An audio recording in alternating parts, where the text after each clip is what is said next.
அண்ணா IAS academy சாதனையாளர்களின் சங்கம். மாணவ நண்பர்கள் அனைவருக்கும் வணக்கம். நான் உங்கள் பொன்வேல் பாண்டியன், நடப்பு நிகழ்வுகள் ஆசிரியர்.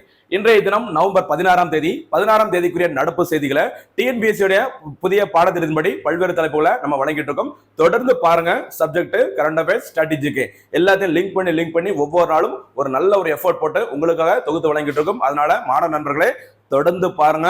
பார்த்தா மட்டும் பத்தாது, அந்த வீடியோல நம்ம சொல்ற எல்லா விஷயங்களையும் ஒரு நோட்டு போட்டு மறக்காம எழுதிக்கோங்க.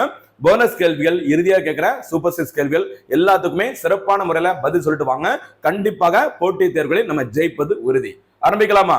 இன்றைய தினத்திற்கான நடப்பு செய்திகள் நவம்பர் 16ஆம் தேதிக்குரியது. நவம்பர் 16 அப்படின்னா நமக்கு மறக்கக்கூடாத ஒரு முக்கியமான தினம் இருக்குது. சர்வதேச சகிப்பு தன்மை தினம் சொல்லுவாங்க. சரிங்களா? அதாவது ஜாதி, மொழி, ஓகேவா, இனம் ரீதியாக நிறைய பிரச்சனைகள் இருக்குது. இதுக்கெல்லாம் காரணம் சகிப்புத்தன்மை மனிதனிடம் குறைந்து வருகிறது. சரியா? அதற்காக அது தொடர்பான ஒரு விழிப்புணர்வு வர வேண்டும். அதற்காக தான் சர்வதேச சகிப்புத்தன்மை அந்த விழிப்புணர்வு தினம் முதல் முறையாக கடைபிடிக்கப்பட்ட ஆண்டு 1996. 1995ஆம் ஆண்டு யுனெஸ்கோ அமைப்பினால் தான் இந்த சர்வதேச லெவல்ல சகிப்புத்தன்மை தினம் அறிவிக்கப்பட்டது. இதுக்கு காரணம் 2 காரணங்கள் சொல்றாங்க. ஒன்னு என்ன அப்படின்னா, இந்த யுனெஸ்கோ அமைப்பு உருவாக்கப்பட்டதன் 50வது ஆண்டு விழா 1995இல் கொண்டாடப்பட்டது. அதை முன்னிட்டு இந்த தினம் அறிவிக்கப்பட்டது அப்படிங்கிற மாதிரி ஒரு காரணம் சொல்றாங்க.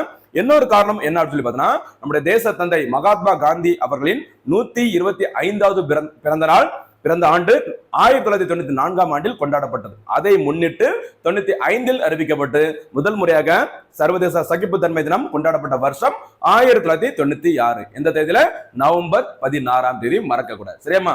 ஆரம்பிக்கலாமா? இன்றைய தினத்திற்கான நடப்பு செய்திகள் நியூஸ் பேப்பர்ல எப்படிலாம் வந்திருக்குது, அது தொடர்புடைய செய்திகள் எல்லாமே சேர்த்து பார்க்கலாம். தொடர்ந்து ஃபாலோ பண்ணிட்டு வாங்க. ஃபர்ஸ்ட் பாயிண்ட் பாருங்கம்மா, ஒரு முக்கியமான ஒரு செய்தி.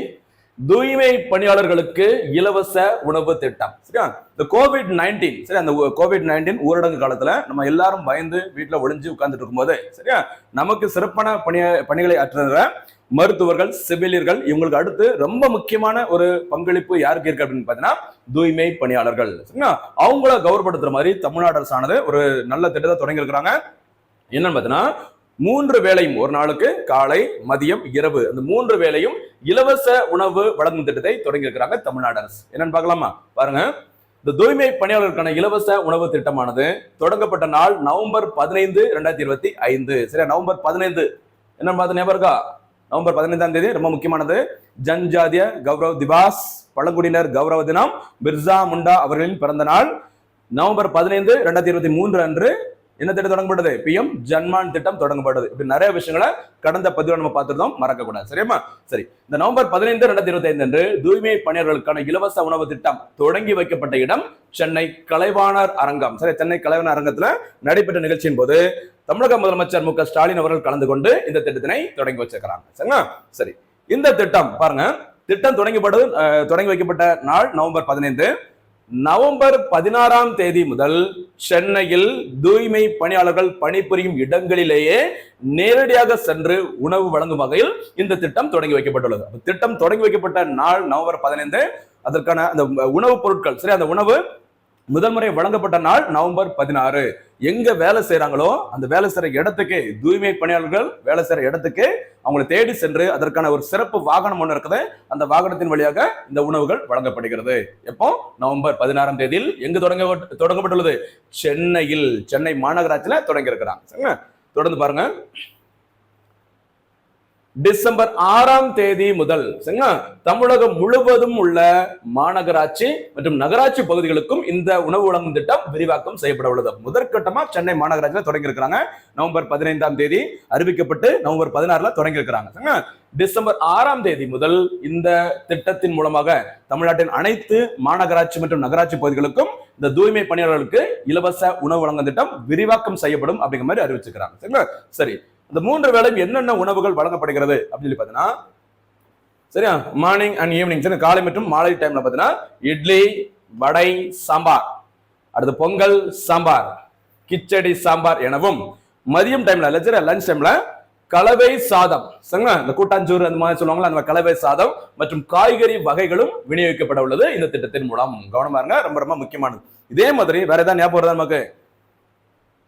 1 முதல் 5ஆம் வகுப்பு வரை படிக்கும் அரசு மற்றும் அரசு உதவி பெறும் பள்ளி மாணவர்களுக்காக தமிழ்நாடு அரசால் தொடங்கப்பட்ட திட்டம் முதலமைச்சரின் காலை உணவு திட்டம். அந்த முதலமைச்சரின் காலை உணவு திட்டம் தொடங்கப்பட்ட நாள் செப்டம்பர் 15, 2022. செப்டம்பர் 15, 2022 இந்த திட்டம் தொடங்கி வைக்கப்பட்ட இடம் மதுரை நெல்பேட்டை ஆதிமூலம் அந்த ஹையர் செகண்டரி ஸ்கூல்ல தொடங்கி வச்சிருந்தாங்க. அது பள்ளிக்கூட மாணவர்களுக்கு இங்க பாத்தீங்கன்னா யாருக்குமா தூய்மை பணியாளர்களுக்கான இலவச உணவு திட்டம். ரொம்ப முக்கியமானது, நோட் பண்ணிட்டு வாங்க. ஃபியூச்சர்ல கண்டிப்பா இந்த பகுதியில இருந்து கேள்விகள் கண்டிப்பா கேட்பாங்க. சரியா? அடுத்து போலாமாமா.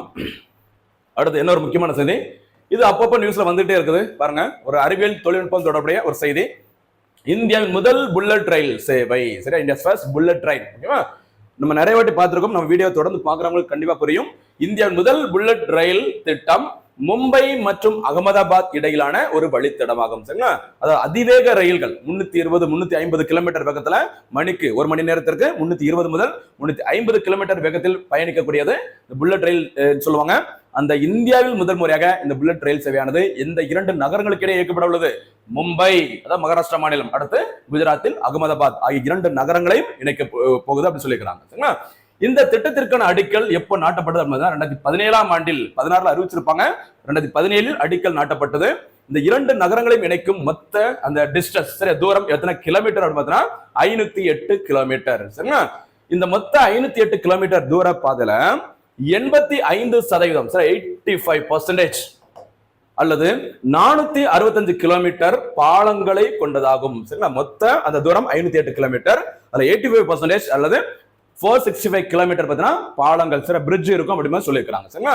ஓகே, இது எந்த வழித்தடத்தில், அதற்கான ஒரு வழித்தடத்துக்கு என்ன பேர் அப்படின்னு பார்த்தீங்கன்னா மும்பை அகமதாபாத் அதிவேக வழித்தடத்தில் எங்கும் சொல்லிருக்கு. சரியா?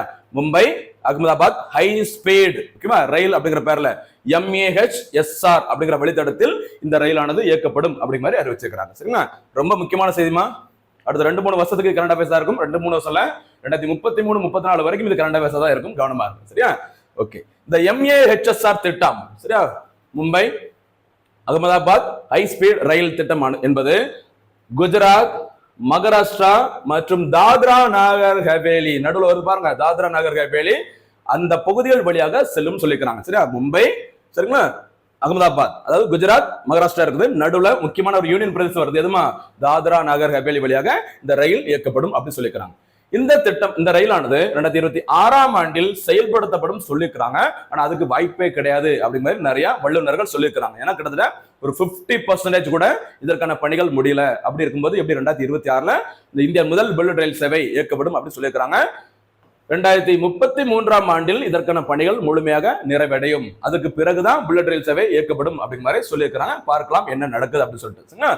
இலக்காக அறிவிக்கப்பட்டது 2026, பணிகள் ரொம்ப ஸ்லோவா போயிட்டு இருக்குது. அப்படிங்கிறதுனால 2033ஆம் ஆண்டில் முதல் புல்லட் ரயில் சேவை இயக்கப்படலாம் அப்படின்னு சொல்லியிருக்கிறாங்க. சரியா?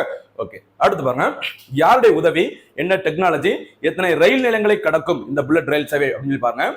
ஜப்பான் நாட்டு தொழில்நுட்பத்தை பயன்படுத்தி, சில புல்லட் ரயில் அப்படின்னாலே பயங்கர ஃபேமஸான நாடுகள் 2, ஒன்னு ஜப்பான், இன்னொன்னு பாத்தீங்கன்னா சைனா. ஓகேவா?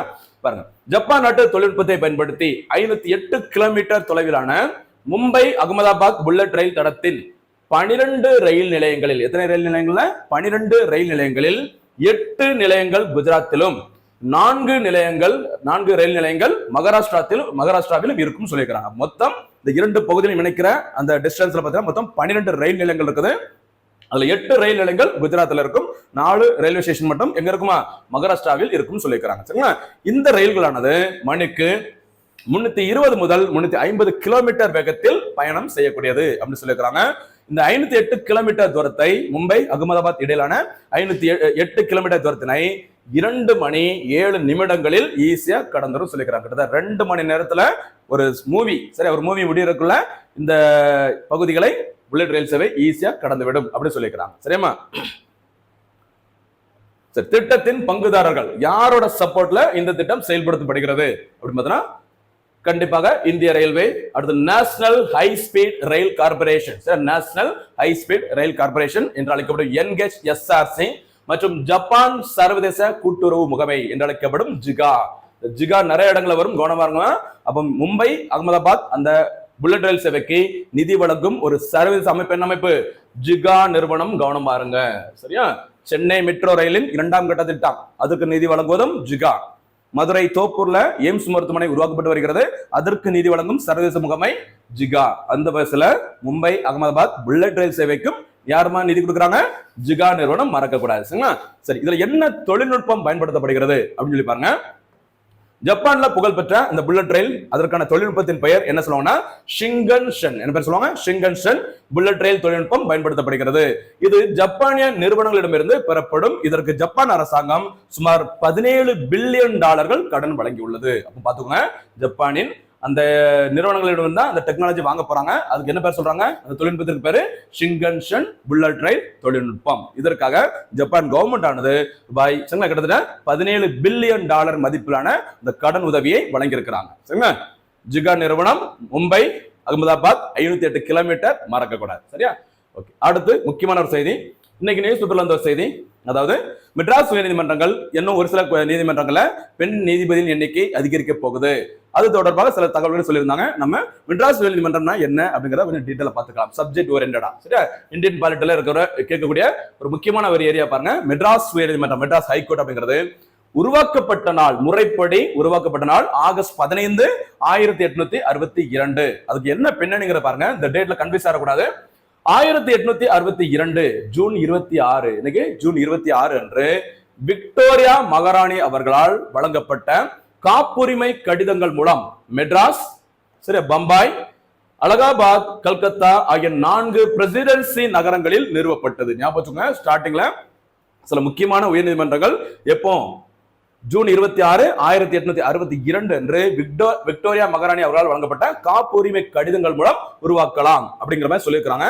அதனைத் தொடர்ந்து பாருங்க, இந்த நோட்ஸ் பாருங்க, உங்களுக்கு ஈஸியா புரியும். தொடக்கத்தில் சுப்ரீம் கோர்ட் ஆஃப் மெட்ராஸ், என்ன பேரு? சுப்ரீம் கோர்ட் ஆஃப் நம்ம இந்தியா சொல்றாங்களா, அது மாதிரி சுப்ரீம் கோர்ட் ஆஃப் மெட்ராஸ் என்று அழைக்கப்பட்ட இது சட்ட வரைவுகளுக்கு பிறகு ஆகஸ்ட் 15, இந்த டேட்டை மறக்க கூடாது, ஆகஸ்ட் 15, 1862 முதல் தற்போதைய பெயரான என்ன பேரு? மெட்ராஸ் ஹைகோர்ட் என்ற பெயரில் பெயர் மாற்றம் செய்யப்பட்டது. கவனமா இருங்க, ரொம்ப முக்கியமானது, மறக்கக்கூடாது. சரியாமா? தற்போது செயல்பட்டு வரும் அந்த மெட்ராஸ் உயர்நீதிமன்றத்தின் மொத்த நீதிபதிகளின் எண்ணிக்கை எவ்வளவு அப்படின்னு பார்த்தீங்கன்னா 75 நீதிபதிகளை கொண்டது. சென்னை உயர்நீதிமன்றத்தின் மதுரை கிளை திறக்கப்பட்ட நாள் ஜூலை 24, 2004. 1862 மெட்ராஸ் உயர்நீதிமன்றம் உருவாக்கப்பட்ட பிறகு முதல் முறையாக அதற்கான ஒரு பிரான்ச், ஒரு கிளை எங்கு திறக்கப்பட்டது அப்படின்னு மதுரையில். எந்த வருஷம்? 2004ஆம் ஆண்டு. சரி, அந்த 2004 மதுரை உயர்நீதிமன்ற கிளைக்கு ஒரு லிங்க் பண்ணி ஒன்று சொல்லி ஞாபகம் இருக்காமா? உங்க பழைய அந்த வீடியோ தொடர்ந்து பார்க்கறவங்க நம்ம நல்லா தெரிஞ்சிருக்கும். சரியா? செம்மொழி அந்தஸ்து வழங்கப்பட்டது 2004ஆம் ஆண்டு. கும்பகோணம் அந்த பள்ளிக்கூடத்துல தீ விபத்து ஏற்பட்டது 2004ஆம் ஆண்டு. சுனாமி வந்தது 2004ஆம் ஆண்டு. இந்தியாவில் முதல் முறையாக பயன்படுத்தப்பட்ட அந்த விமானம் தாங்கி போர்க்கப்பல் INS விக்ரமாதித்யா, அதனுடன் தொடர்புடைய ஆண்டு 2004. இந்தியாவில் முதல் முறையாக புவிசார் குறியீடு GI டாக் பெற்ற முதல் பொருள் டார்ஜிலிங் டீ, வெஸ்ட் பெங்கால். சரிங்களா? அதே வருஷத்துல 2004ஆம் ஆண்டு திறக்கப்பட்டது சென்னை உயர்நீதிமன்றத்தின் மதுரை கிளை திறக்கப்பட்ட வருஷம் 2004. சரிங்களா? அந்த வருஷத்துலதான் முதல் முறையா திறந்திருக்காங்க சென்னை உயர்நீதிமன்றத்தின் ஒரு கிளை. அந்த ஒண்ணுதான் அங்க இருக்கு, கவனமா இருக்கு. ஓகேவா? அப்போது அந்த மதுரை உயர்நீதிமன்ற கிளை திறக்கப்பட்ட டைம்ல இந்திய உச்ச நீதிமன்றத்தின் தலைமை நீதிபதியாக இருந்தவர் திரு R. லக்கோத்தி அவர்கள். சரி, லக்கோத்தி அவர்களும் அந்த டைம்ல மெட்ராஸ் உயர்நீதிமன்றத்தின், சென்னை உயர்நீதிமன்றத்தின் தலைமை நீதிபதியாக இருந்தவர் சுபாஷன் ரெட்டி அவர்கள், மறக்கக்கூடாது. சரியா? இது இந்த மெட்ராஸ் உயர்நீதிமன்றமானது தமிழ்நாடு மற்றும் புதுச்சேரி யூனியன் பிரதேசத்தின் மேல்முறையீட்டு அதிகார வரம்புகளை கொண்டுள்ளது. இது தவிர ஒரு 12 தென் மாவட்டங்களை உள்ளடக்கி அந்த நீதி தொடர்பான எல்லா விஷயங்களும் கண்ட்ரோல் பண்றாங்க அப்படிங்கிற மாதிரி சொல்லியிருக்கிறாங்க. சரிங்களா? இது உலகின் 2வது பெரிய நீதிமன்ற வளாகம் அப்படின்னு சொல்லியிருக்காங்கம்மா, கவனமா இருங்க. அது ஒரு சிறப்பு செய்தி. சென்னை உயர்நீதிமன்றத்தின் தற்போதைய தலைமை நீதிபதியாக இருப்பவர் மணீந்திர மோகன் ஸ்ரீவஸ்தவா. நியூஸ் பேப்பர்ல போடும்போது பெரும்பாலும் MM ஸ்ரீவஸ்தவா அப்படின்னு சொல்லி போட்டுக்கிறாங்க, கவனமா இருங்க. அப்ப மெட்ராஸ் உயர்நீதிமன்றத்தின் சரியா நீதி அரசர், தலைமை நீதிபதினா யார சொல்றோம்? நம்ம MM ஸ்ரீவஸ்தவா அவர்கள், கவனமா இருக்கு. சரிங்களா? ரொம்ப முக்கியமான செய்தி பார்த்திருக்கோம். இப்படியே பார்க்கும்போது இது தொடர்புடைய பிற உயர்நீதிமன்றங்கள் நம்ம ஏற்கனவே வீடியோ எல்லாம் போட்டிருக்கோம், பழைய வீடியோ பார்த்தவங்களுக்கு தெரிஞ்சிருக்கும். இந்திய முதல் 3 உயர்நீதிமன்றங்கள் மெட்ராஸ் உயர்நீதிமன்றம். சரிங்களா? அதிகப்படியான அந்த நீதிபதிகளை கொண்ட உயர்நீதிமன்றம் இது, குறைவான நீதிபதிகளை கொண்ட உயர்நீதிமன்றம் இது, எந்தெந்த நீதிமன்றங்கள் எந்தெந்த மாநிலங்கள் யூனியன் பிரதேசங்களுக்கு பொதுவான உயர்நீதிமன்றங்களா இருக்குது, எங்க உயர்நீதிமன்றமே இல்லை. இது எல்லாமே இதுக்கு முந்தைய வீடியோல நம்ம சொல்லியிருக்கோம், கவனமா இருக்கும். சரியா? ஓகே. அடுத்த முக்கியமான ஒரு தேசிய செய்தி நம்ம ஏற்கனவே பார்த்தது சிறப்பா தொகுத்து கொடுத்திருக்கோம். மீண்டும் ஒரு முறை ரிவிஷன் பண்ணிக்கோங்க. சரிங்களா?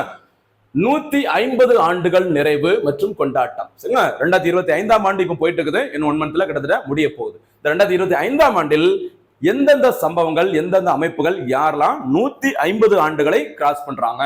சரிங்களா? இந்த 150 ஆண்டு விழா கொண்டாடப்படுகிறது யாருக்கெல்லாம் அப்படிங்கிற மாதிரி நம்ம பார்க்க போறோம். சிம்பிளா லைட்டா நம்ம ஏற்கனவே பார்த்தாச்சு. மும்பை பங்குச்சந்தை, சரி, பிஎஸ்சின்னு சொல்லுவாங்கல்ல, பாம்பே ஸ்டாக் எக்ஸ்சேஞ்ச் உருவாக்கப்பட்டது எப்பமா 1875. ஆசியாவின் மிக பழமையான பங்குச்சந்தைன்னு சொல்லுவாங்க. சரி, ஏஷியாஸ் ஓல்டஸ்ட் ஸ்டாக் எக்ஸ்சேஞ்ச்னா இந்த மும்பை பங்குச்சந்தை தான் உருவாக்கப்பட்டது 1875. சரியா? இதோட குறியீட்டு என்ன பேருமா? சென்செக்ஸ். என்ன பேரு? சென்செக்ஸ் சொல்லுவாங்க. 30 நிறுவனங்களின் பட்டியல் இடம்பெற்றிருக்கும் இந்த மும்பை பங்குச்சந்தையில ஆசியாவின் மிக பழமையான பங்குச்சந்தை உருவாக்கப்பட்டது 1875. தற்போது 2025 150 இயர் வந்து கொண்டாடுறாங்க மும்பை பங்குச்சந்தை. அடுத்து என்னன்னு பார்த்தீங்கன்னா இந்திய வானிலை ஆய்வுத்துறைன்னு சொல்லுவாங்க. இந்தியன் மெட்ரோலஜிக்கல் டிபார்ட்மெண்ட், ஐஎம்டி என்று அழைக்கப்படும் இந்திய வானிலை ஆய்வுத்துறையானது உருவாக்கப்பட்டது 1875. அமைந்துள்ள இடம், தலைமையிடம் தற்போது டெல்லியில இருக்குது. அந்த தலைமையிடத்துக்கு என்ன பேர் வச்சிருப்பாங்கம்மா? மௌசம் பவன். சரியா? என்ன பவன்? மௌசம் பவனம். சரியா? திட்டக்குழுவின் தலைமையிடத்துக்கு என்ன பேர் சொல்லுவாங்க? பிளானிங் கமிஷனுக்கு யோஜனா பவன். சரியா? அது மாதிரி நம்ம பிரசிடென்ட் தங்கி இருக்கிற அந்த மாளிகைக்கு என்ன பேரு? ராஷ்டிரபதி பவன். கவர்னர், மாநில ஆளுநரின் தங்கி இருக்கிற அந்த இடத்துக்கு என்ன பேர் சொல்லுவாங்க? என்ன பேர் சொல்லுவாங்கம்மா? அது ராஷ்டிரபதி பவன், இது வந்து ராஜ்பவன். அந்த பஸ்ல இது என்ன பவன்? மௌசம் பவன். சரிங்களா? 1875 உருவாக்கி இருக்கிறாங்க. இதனுடைய வருஷம் பார்த்தீங்கன்னா இது அமைப்பு உருவாக்கப்பட்டும் தற்போது 150 ஆண்டுகள் நிறைவடைஞ்சிருக்குது. சரிங்களா? அடுத்து ஆரிய சமாஜம். சரி, ஆரிய சமாஜம் தயானந்த சரஸ்வதி அவர்களால் உருவாக்கப்பட்டது. வேதத்திற்கு திரும்பி வாங்க அப்படிங்கிற மாதிரி நிறைய கருத்துல சொல்லியிருப்பாங்க தயானந்த சரஸ்வதி அவர்கள். அந்த அமைப்பு உருவாக்கப்படும் 1875. ஓகேவா? அடுத்து பிரம்ம ஞான சபை, அதுவும் தெரியும், நியூயார்க் நகர்ல பிரவாசி அம்மையார் உட்பட 2 நபர்களால் உருவாக்கப்பட்டது பிரம்ம ஞான சபை. அதுவும் 150 ஆண்டுகளை நிறைவு செய்துள்ளது 2025. ஓகேவா? இது தவிர முக்கியமான நம்ம ஆல்ரெடி பார்த்துட்டோம், சர்தார் வல்லபாய் பட்டேல் அவர்களின் 150வது பிறந்த ஆண்டு. சரிங்களா? அக்டோபர் 31 1875 பிறந்திருப்பாங்க சர்தார் வல்லபாய் பட்டேல் அவர்கள். அவங்கள பத்தியும் நம்ம டீட்டெயிலா நம்ம ஆல்ரெடி பார்த்திருக்கோம். இவங்களுக்கான சிலைக்கு என்ன பேருமா? வல்லபாய் பட்டேல் அவர்களின் சிறப்பு. அந்த சிலையோட பேரு ஒற்றுமையின் சிலை. சரி, 2018ஆம் ஆண்டு வல்லபாய் பட்டேல் அவர்களின் 143வது பிறந்த நாளில் இந்த சிலை திறக்கப்பட்டது. கவனமா இருங்க. இந்த சிலை தொடர்பாக நம்ம டீட்டெயிலா ஆல்ரெடி பார்த்தாச்சு. எவ்வளவு ஹைட்டு, பீடத்தோட ஹைட்டு சேர்த்து எவ்வளவு, மொத்த சிலைக்கு மட்டும் எவ்வளவு ஹைட்டு, யாரு தலைமை வடிவமைப்பாளர், எல்லாமே நம்ம ஆல்ரெடி பார்த்திருக்கோம். கவனமா இருங்க. சரியாமா? இந்த இடத்துல ஒரு போனஸ் கேள்வி கேட்கலாம் ஆசையா இருக்குது. சர்தார் வல்லபாய் பட்டேல் சிலை அமைந்துள்ள, அதாவது ஒற்றுமை சிலை அமைந்துள்ள அந்த தீவின் பெயர் என்ன? எந்த தீவில் அமைந்துள்ளது? சரியா? அதை கரெக்டா மறக்காம போனஸ் கேள்வியை பதில சொல்லுங்க. அடுத்து பிர்சா முண்டா அவர்கள். நேற்றைய தினத்தோட நம்ம பார்த்திருந்தோம். பிர்சா முண்டா அவர்கள் பழங்குடியின தலைவர், சுதந்திர போராட்ட வீரர். சரிங்களா? அவங்களுக்கும் தற்போது 150வது பிறந்த ஆண்டு இந்த வருஷம் நம்ம கொண்டாடுறோம். சரிங்களா? இவங்களை பத்தி நம்ம நிறைய பார்த்துட்டோம். தொடர்ந்து பாருங்க. அடுத்து வந்தே மாதரம் பாடல். சரி, வந்தே மாதரம் பாடல் பக்கிம் சந்திர சட்டர்ஜி அவர்களால் இயற்றப்பட்டது. இந்த பாடலை முதல் முறையாக 1896 அந்த பாடலை பாடியவர் ரவீந்திரநாத் தாகூர். கல்கத்தாவில் நடைபெற்ற அந்த இந்திய தேசிய காங்கிரஸ் மாநாட்டின் போது முதல் முறையாக பாடியிருந்தாங்க. இந்த பாடல் இயற்றப்பட்டு தற்போது 2025 150வது ஆண்டு விழா கொண்டாடப்படுகிறது. கிட்டத்தட்ட இது எல்லாம் தொடர்பாக எத்தனை வருஷமா? 150 ஆண்டுகள். இப்படி தொகுப்பா எங்கேயாச்சும் நோட்ஸ் கிடைக்குமா அப்படிங்கறத கொஞ்சம் தேடி பார்த்து பாருங்க. ஏன்னா அவ்வளவு எஃபோர்ட் போட்டு இதே வேலை செய்யறதுனால மொத்தமா தொகுத்து வழங்க முடியுது. தயவுசெய்து பயன்படுத்திக்கோங்க. இந்த 150 ஆண்டு நிறைவடைறதுனால இது எல்லா தொடர்பாகவும் சில சிறப்பு நிகழ்ச்சி இருக்குது. சிறப்பு நாணயங்கள், சிறப்பு தபால் தலைகள்லாம் வெளியிடப்பட்டது. எல்லாமே ஞாபகம் வச்சுக்கோங்க. அடுத்து இன்னொரு முக்கியமான செய்தி இன்னைக்கு நியூஸ் பேப்பர்ல வந்தது பாருங்க. மலபார் கூட்டு பயிற்சி, அதாவது அமெரிக்க கடற்படை தலைமை தளபதி மற்றும் இந்திய கடற்படை தளபதி தினேஷ் திரிபாதி 2 பேரும் இன்னைக்கு ஒரு மீட்டிங்ல கலந்து கொண்டு பேசியிருக்காங்க. பேசும்போது இந்த மலபார் கூட்டு பயிற்சி, அதுக்கப்புறம் பின்னாடி வர்ற இந்த மிலன் கூட்டு பயிற்சி 2 பத்தி நல்ல டீட்டெயிலா பேசியிருந்தாங்க.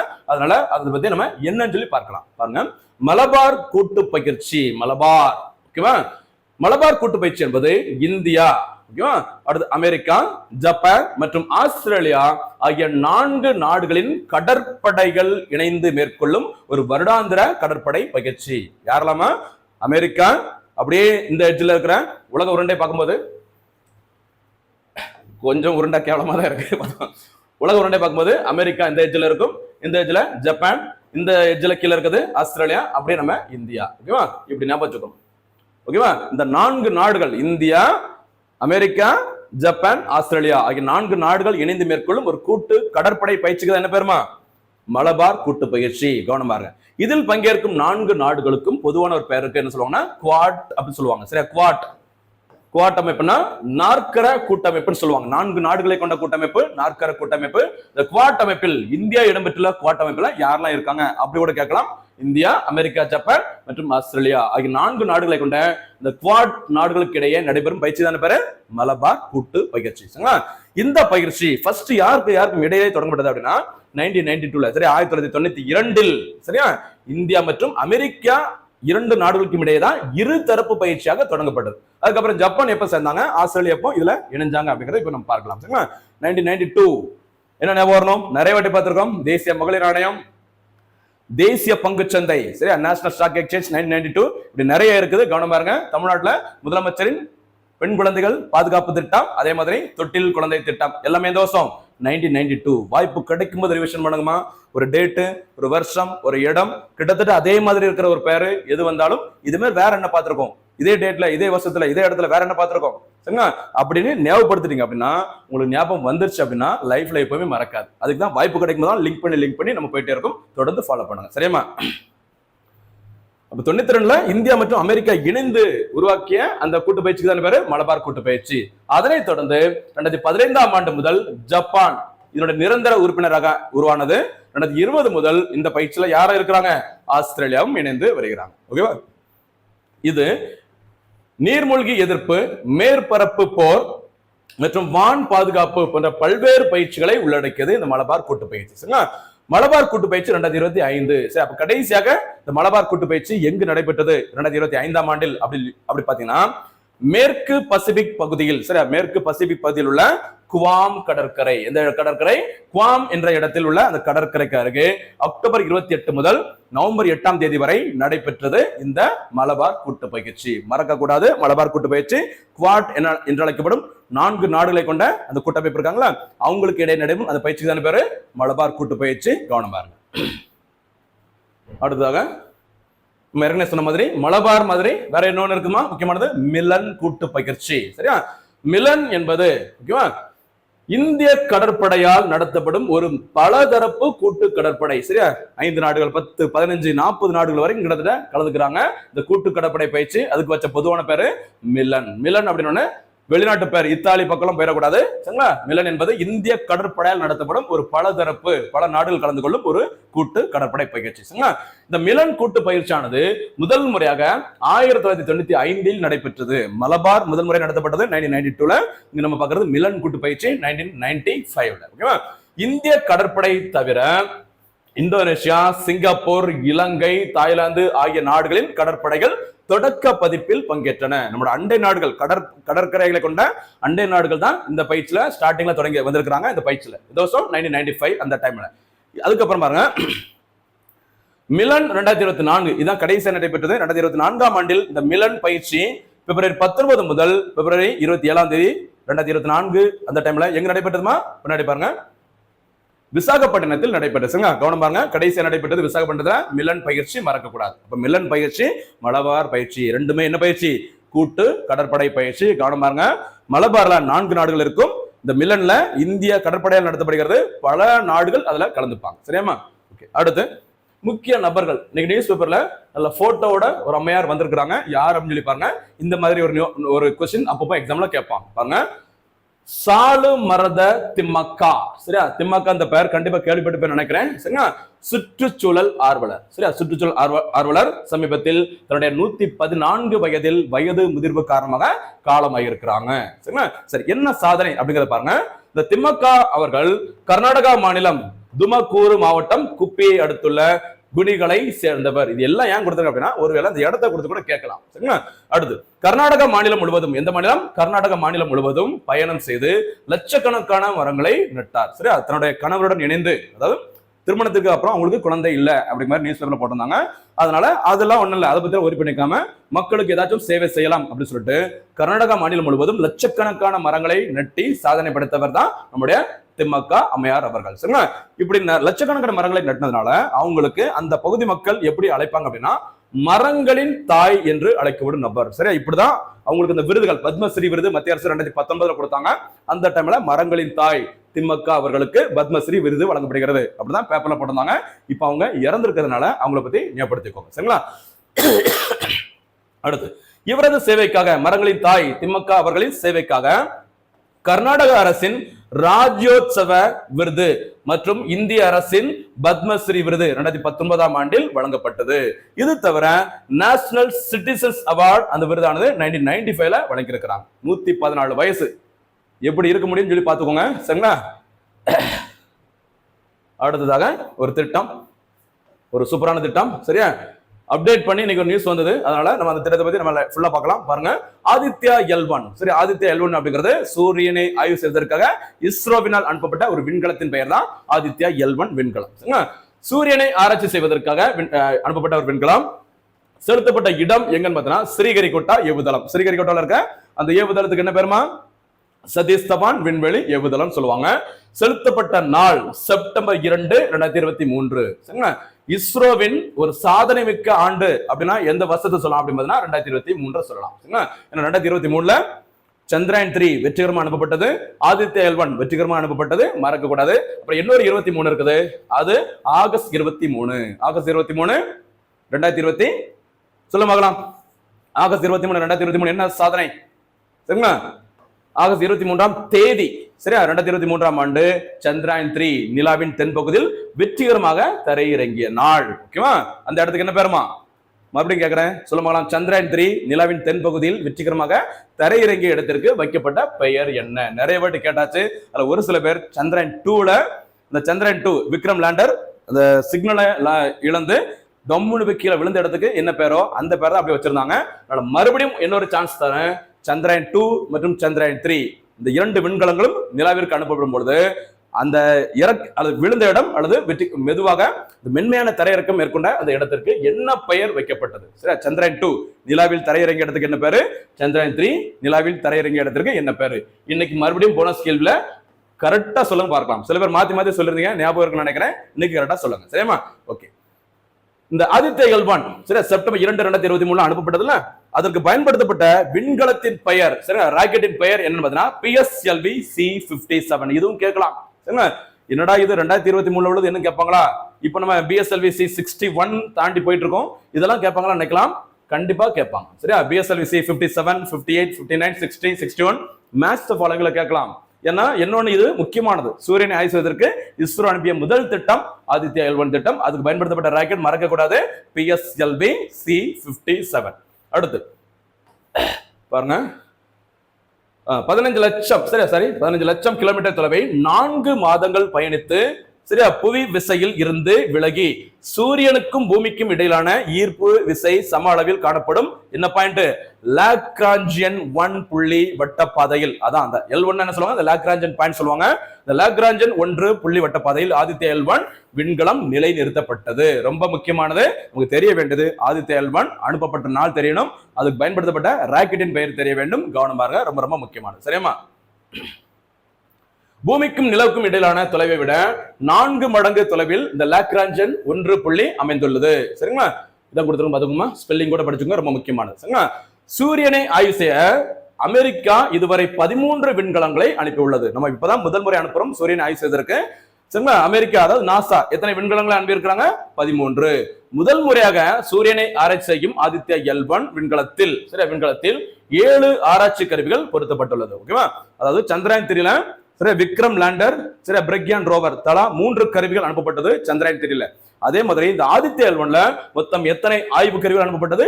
7 ஆய்வு கருவிகள் அனுப்பப்பட்டது. எப்பவுமே சந்திரயான் 3 மறக்க கூடாது, ஆதித்யா L1 மறக்க கூடாது, ககன்யான் திட்டம், சமுத்திராயன் திட்டம் எல்லாமே மறக்காதீங்க. கண்டிப்பா அதுல இருந்து அப்பப்போ ஒரு கேள்வி கேட்பாங்க. வாய்ப்பு கிடைக்கும் போது நம்ம என்ன பண்ணிக்கலாம்? ரிவிஷன் பண்ணிக்கலாம். சரிங்களா? அடுத்ததாக இன்றைய பதிவிற்கான சூப்பர் 6 கேள்விகள். முதல் சூப்பர் 6 கேள்வி, தூய்மை பணியாளர்களுக்கு இலவச உணவு வழங்கும் திட்டம் தமிழக அரசினால் எப்போது தொடங்கப்பட்டது? அறிவிக்கப்பட்டது எப்போ தொடங்கினாங்க அப்படிங்கறத கரெக்டா சொல்லுங்க.